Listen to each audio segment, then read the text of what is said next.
That was our campsite for the night. How long has it been? 20 hours of being stranded in the desert.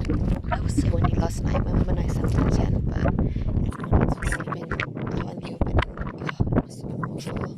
AA got lost. They went to the wrong side of Lake Turkana, so they're about another day away. We just have to up a tab to protect ourselves from the sun.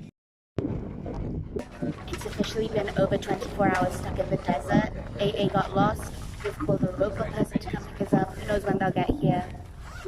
Hot and a peak once today. Wish me luck. It's 5:04, day 2 of being stuck in the desert.